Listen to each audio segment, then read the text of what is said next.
Műsorvezető Burkert Rudolf.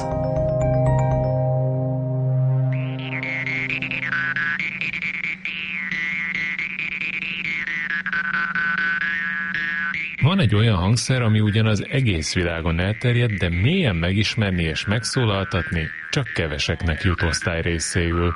A legújabb kori hazai elterjedése balladai homályba veszne, ha nem találtuk volna meg azt az 1979-es hangfelvételt, ami a Kossuth Rádióban hangzott el az 1964 óta Kecskeméten élő Szilágyi Zoltán doromkészítővel. Gyerekkoromban magam is készítettem nádsípot, fűzfasípot, kaskantyún, ez egy kiskörös környéki, talán ma már kiskörségszámba megy. És amiket játszik, azokat is ott hallotta a kaskantyú? Csak részben, ugyanis azokat a népdalokat, amelyeket játszom, főleg miután fölcseperedtem, mit Kecskeméten, Kecskemét környékén, Bugacon, Kecskemét kiterjedt anyavilágában, meg egyébként Bács megyében szerte tanultam el idős pásztoroktól. Mikor volt aztán, amikor először játszott már másoknak, nem csak önmagát? Az első föllépésem kaskantyún volt talán 8 éves koromban, de később, ahogy Kecskemétre ide kerültem, 17-18 éves koromban már rendszeresen meghívtak a városi tanástól, illetve fölléptem Kecskeméten is, illetve a Kecskemét környéki községekbe is. Később már országos deszkákra is segített a szerencsém. Nem csak a szerencse, hanem gondolom speciális hangszere, amiről talán országosan is ismert, a doromb. Ez így igaz, hogy a doromb számomra nagyon sokat számít, nem csak azért, mert most már úgymond hivatásszerűleg is készítem, és forgalmazom ezeket a népi hangszereket. Japántól kezdve Amerikáig, Afrikától kezdve Svédországig ismerik és használják a hangszereimet. Van egy doromfajta, amit magam fejlesztettem ki, ősi polinéziai formából kiindulva. Hogy néz ki egy ilyen kis hangszer? A hossza körülbelül 7-8 cm, az anyaga a lehető legkiválóbb, legnemesebb acél. Tűzben többszörösen fel kell izzítani és meg kell edzeni. Hogyan szólaltatható meg? 5 mm-re széthúzott fogsorunkhoz érintjük a doromb villa részét. Jobb kezünkkel a pengetésre szolgáló acélhorgot ritmikusan kimozdítjuk, és a rugó saját rezgése miatt felgyorsítja a levegőt, ami a szájüregbe zárt levegővel kölcsönhatásba kerülvén nyomásváltozásokat idéz elő, ez a doromb hangja. Minden esetre 2 oktáv is eljátszható a dorombon.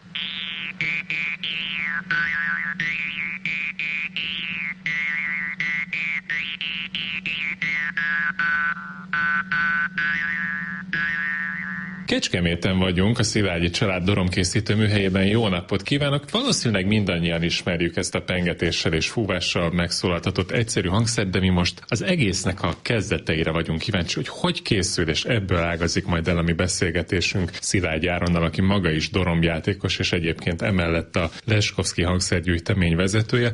Na most Áron, azt tudom, hogy tulajdonképpen készhez kapta ezt a hangszert, mert hogy az apukája az, aki ezt megtalálja a saját 20-as éveiben. Az ön életében mikor jelent meg a doromb? Igazából egész életemben emlékszek a dorombra. Édesapám azt mondja, hogy 2 éves voltam, amikor ültem a műhelyasztalon, és mutogatta nekem, hogy ez ilyen reszelő, az olyan fogó. Erről azért nincsenek tiszta emlékeim. Olyan 16-17 éves voltam, amikor hangszerként is felfedeztem az önkifejezés egyik eszközeként, és akkor kezdtem el dorombon játszani. Nem népzenét, hanem elég sok elektronikus zenét hallgattam akkoriban, és rájöttem, hogy ez a hangszer képes elektronikus zenét játszani, úgy, hogy nem kell hozzá semmilyen áram. Hadd forgassam be ebbe a beszélgetésbe a feleségét, Szilágyiné Madla Anett. Az Áron kapcsán ismerkedett meg a dorombbal? Áront ismertem olyan gimnazista kora óta, és én akkor tudtam már róla, hogy dorombozik, de igazán nem tudtam, hogy mi ez a doromb. Hallottam a hangját, de úgy különösebben nem tudtam mihez kötni. Aztán nyilván, ahogy megismerkedtünk, úgy persze belefolytam, és láttam, hogy az egész család tulajdonképpen a doromb körül forog, és aztán, ahogy elmentem Áronnal az első olyan fellépésére, ahol értő közönség fogadta, én igazán ott szembesültem azzal először, hogy ez valami fantasztikus dolog, amit ő csinál, tehát oltári nagy rajongás övezte, és megőrültek az emberek érte, úgyhogy ott valahol nálam is egy kicsit átfordult ez a dolog, amit a dorombról gondoltam addig. A dorombolásra hódította meg? Nem bírom megállni a szójátékot. Nem a dorombolással hódított meg, a személyiségével, de aztán a doromba szervesen hozzá kapcsolódott az életünkhöz. Na, Áron, lejöttünk ugye a családi házuknak a pincéjébe, és akkor abban maradtunk, hogy bejárjuk ezt a műhelyet, és kezdünk az első tértől, ahol különböző fémek, csavarok, köszörűk, nem tudom, mindenféle, az ott gondolom lent az asztal alján az alapanyag. Igen, a doromb egy roppant apró hangszer, 2 alkatrészből áll egy doromb. A világ egyik legprimitívebb instrumentuma. A keret az egy húzott négyzetacélból készül. Húz is elő egy ilyen szálat. Ez körülbelül 1 méter hosszú. Attól függően, hogy mély vagy magas hangú dorombot szeretnék készíteni, levágom kellő méretre. Ez egy karos lemez olló, ami egy kicsit át van alakítva. Amihez erő is kell, hogy az ember ezzel elvágja.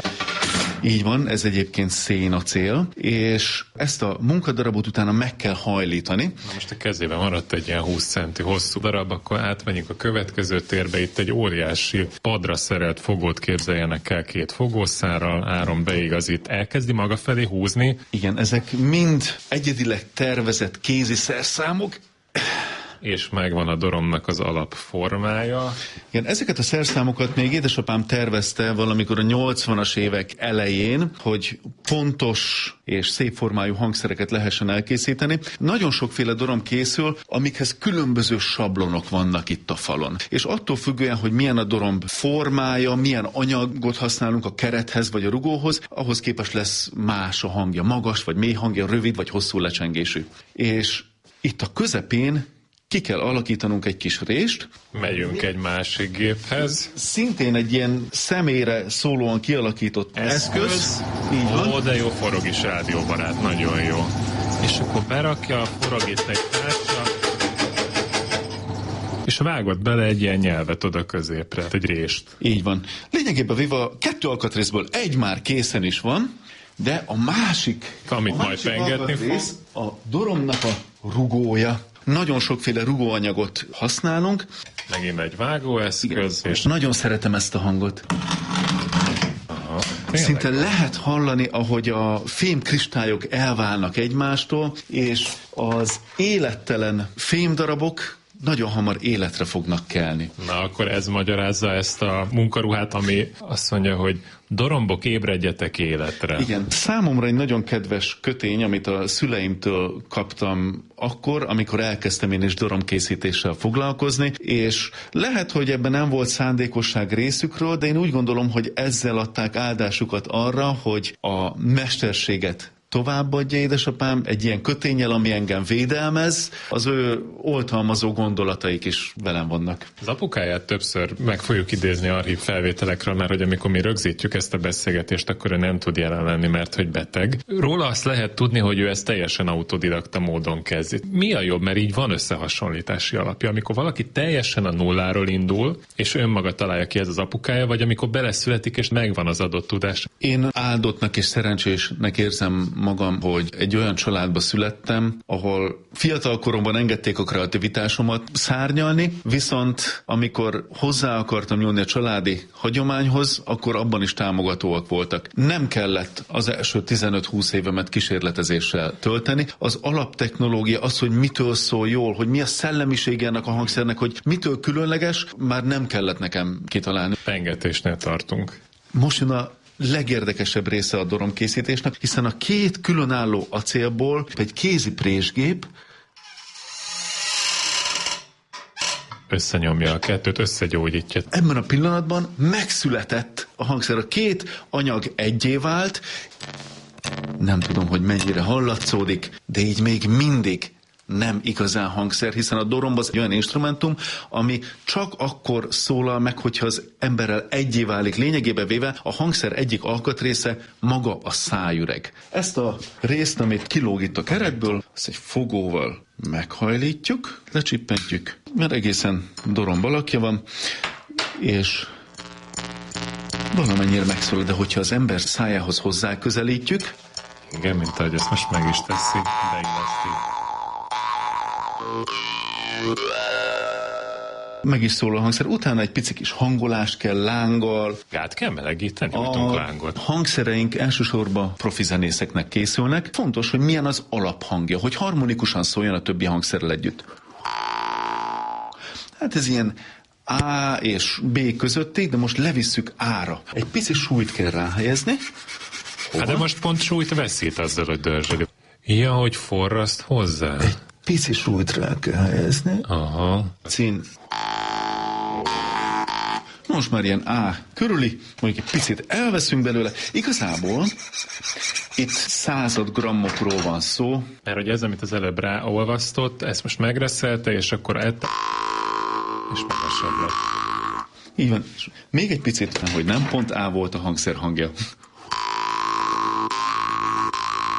És így halálpontosan bármilyen zenei környezetben most már használható hangszer. Anett, hány éve nézi az Áronnak ezt a szórakoztató show műsorát? Hány éve nézem, Áron, te vagy a számokban a jó, hát több mint 20 éve. És ez mindig ilyen? Tehát amikor valaki lejön először, aki még nem látott doromkészítést, ugyanez a lelkesedés van? Megmondom őszintén, a doromkészítést annyiszor én sem néztem még végig. Egy kicsi újdonság. Hozunk a házasságban, jó van, szép dolog ez. Nekem nagyon tetszik egyébként. Hát Áronnak igazából 2 oldala van, mindegyik szórakoztató, de ahogy én megismertem, ott elsősorban inkább a színpadon láttam őt, és akkor ilyen 7-8 éve vonult ide le a pincébe. Ez egy ilyen magányosabb műfaj. Mi föntről szoktuk hallani, ahogy rezeg a ház, amikor bekapcsolja a gépeket, meg prüntjö, mindenféle fura hangokat ad.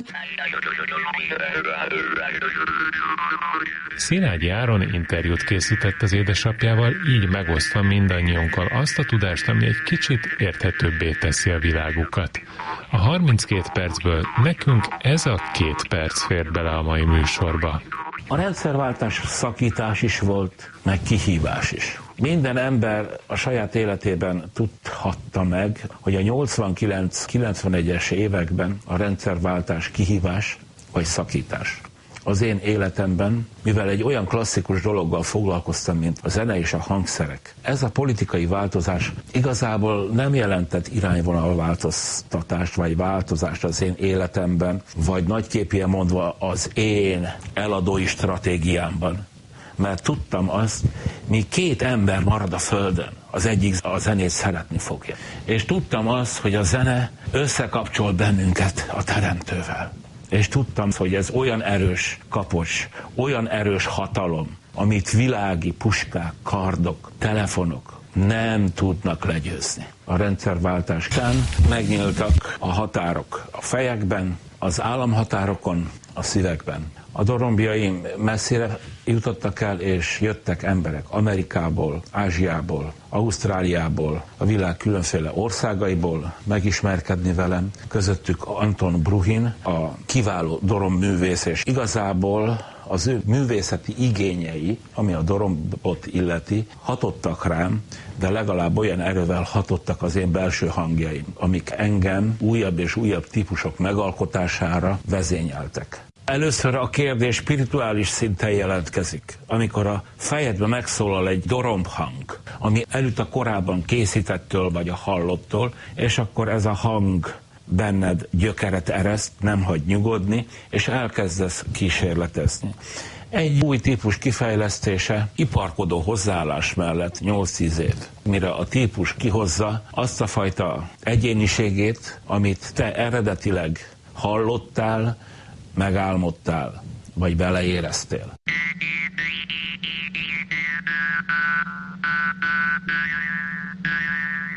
Két dolgot szokott kiemelni Áron az interjújában. Azt mondja, hogy sokat tanult Anton Bruhintól, ő egy svájci művész, a másik pedig az, hogy a Jakut játékosoknak a spirituális dorombjátéka az, ami inspiráló volt. De én azt gondolom laikusként, ez 2 tök másik iskola lehet, nem? Anton Bruhin nagyon kísérletező módon fordult a játéktechnikához, a dorombozáshoz. Fura módon pengette, használta, átalakította a hangszereit, és nekem nagyon tetszett az, hogy a tradícióktól és a konvencióktól teljesen elrugaszkodva. Ezt meg tudja mutatni, hogy pengette Bruhin?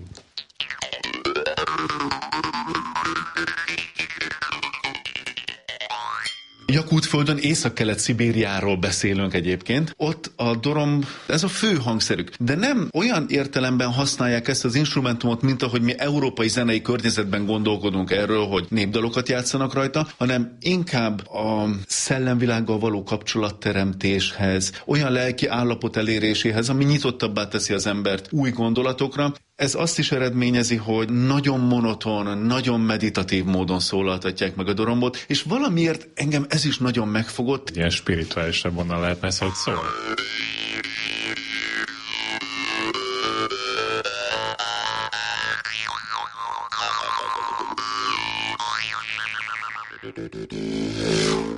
Na ez ilyen füstös, tábortüzes, sátras vonal nekem. Valóban, és a doromb azért jó, mert tábortüzek mellett szinte bárki meg tudja szólaltatni, szóval tényleg nagyon könnyen meg lehet tanulni dorombon játszani, és olyan élménnyel látja el a próbálkozót és a friss dorombjátékos, ami nem csak neki, hanem a környezetének is nagy örömet tud jelenteni. Anett, tényleg így van? Biztos, hogy próbálkozott már vele. Ja, természetesen én is megtanultam dorombozni, ez tényleg nagy örömet okoz mindenkinek, már amennyiben meg tudja szólaltatni, de hallgatni mindenképpen nagyon jó, különösen Áront. Na, mert Áron azt mondja, egyébként vannak a honlapjukon ilyen doromsulis videók, hogy ezen a hangszeren nem lehet hamisan játszani, nem lehet rosszul játszani, teljesen biztos, hogy be tudnám bizonyítani, hogy ez nem így van, de miért gondolja ezt? Mert a doromnak egy alaphangja van, a természetes felhangjait ennek az alaphangnak erősíti fel a szájüreg. Azaz minden hang, amit megszólaltatunk a dorombon, az harmonikusan szól az alaphanghoz. Szinte bármit játszik az ember, jól fog szólni. A ritmust el lehet rontani, de hogyha saját magában játszik, hogyha nem zenészekkel játszik együtt, vegyük mondjuk a dorombos karrier első 1-2 évét, amikor még nem másokkal dorombozunk együtt, akkor jól fog szólni az, amit megszólaltat, mert valóban az alaphanghoz minden hangja harmonikusan fog igazodni. Csak hogy menjünk tovább a folyamaton, van még? Vagy kész van? A doromb készen most nyilván a főállomásait mutattam meg a doromb készítésnek, ennél azért hosszabb ideig tart. Felületkezelni kell, de az nem itt készül, hanem elviszük egy műhelybe, ahol nikkelezik, vagy barnítják a dorombot.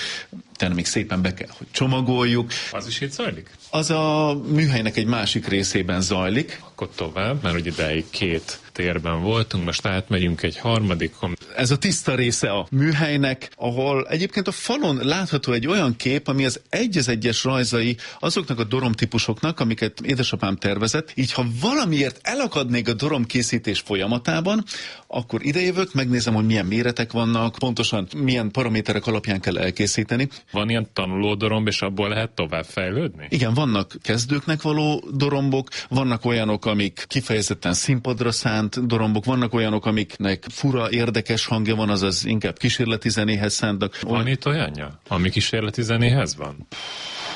Vagy olyan, ami ilyen fura hangzású? Van. Na tessék, előkerül egy. Aha, hát ez egy vas.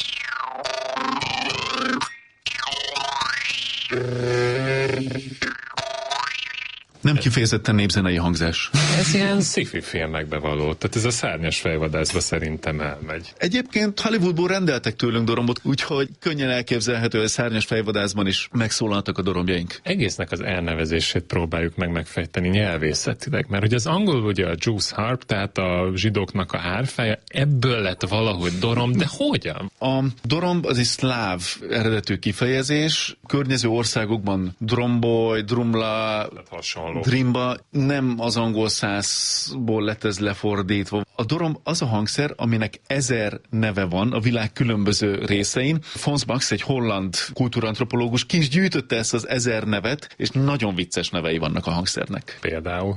Kedvencem az észt neve, Parmupil. Légiesnek hangzik, egyébként pedig azt hiszem, hogy ilyen szájzene talán ezt jelenti. Amerikában ugye Joe harp, ugye állkapocs hárfa, vagy ilyen szájhárfa. Brit nyelvterületen ugye zsidó hárfa. Zsidóknak semmi köze nincsen a dorombhoz, csak ők kereskedtek ezzel a hangszerrel a 10. század környékén. Anett, meddig jutott ezzel? Hogy meddig jutottam a dorombozásba? Zenéileg, igen. Hogy...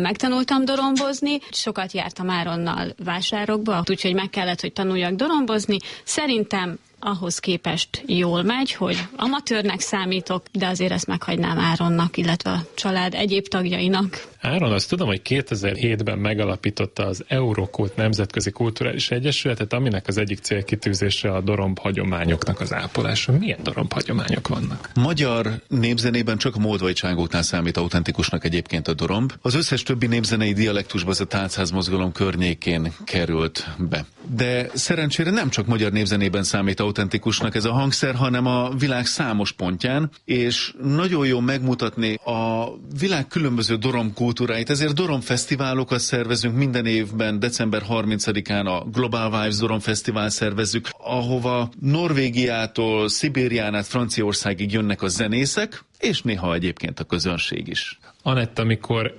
megjönnek az Áronnak a barátai, vagy a zenekartársak, és elkezdenek itt kórusba dorombolni, akkor azzal mit tud kezdeni? Szóval, hogy ez élvezetes egy idő után, vagy azt mondja, hogy ja, Isten, miért nem tudtatok bélyeget gyűjteni? Hozzánk általában azok a zenésztársai érkeznek, akik más hangszereken játszanak, és ott áron a fő dorombos, úgyhogy nem feltétlenül csak a pengetést lehet hallani. Ez inkább az év végén szokott előfordulni, december végén van a minden éves rendezvényünk, a Global Vibes, ahol rengeteg dorombos érkezik. Na ők igen, tehát a világ minden pontjáról jönnek nagyon furcsa emberek, mindenféle furcsa dorombokkal, és meg vannak őrülve a dorombért, úgyhogy én ezt már megszoktam, de azért ez mindig egy nagyon érdekes dolog. Áron, milyen az a fura zene, meg milyenek ezek a különleges emberek? A dorombosok világa mindig egy kicsit ilyen kattant figurákból áll. Egy olyan témára vannak ráva, ami, hogy mondjam, az emberi érdeklődés nagyon perifériáján helyezkedik el általában.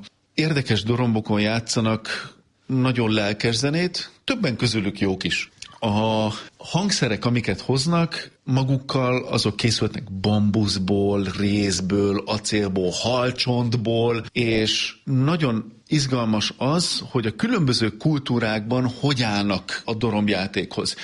Annyira pici ez az ablak, amit egy hatalmas világra lehet kinyitni, hogyha az ember kinyitja ezt a kis ablakot, akkor valóban egy 1000 színű világképe zúdul ránk, Kambodzsától kezdve Dél-Amerikán át, Szibérián keresztül, tényleg a nyugat-európai különböző kultúrákig, hogy ez nem csak azt mutatja be, hogy mennyire 1000 színű egyébként az emberi kultúra, hanem az, hogy egyetlen apró picikis fémdarab vagy bambuszdarab mennyire változatos hangzást tud előállítani. Áron ide készített rengeteg dorombot, na melyik az, amit érdemes megszólaltatni, vagy amiről még érdemes mesélni? A két végletet mondjuk.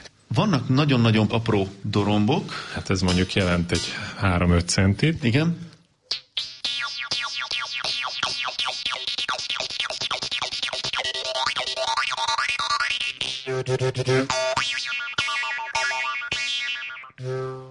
És nézzünk egy ilyen szép, mély hangú dorombot is.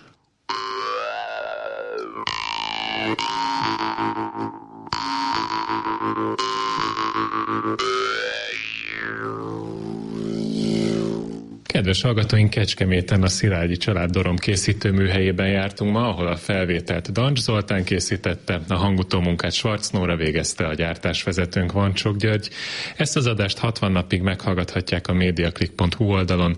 Köszönöm figyelmüket, a szerkesztő Pálfi Balázs nevében is Burkert Rudolfot hallották.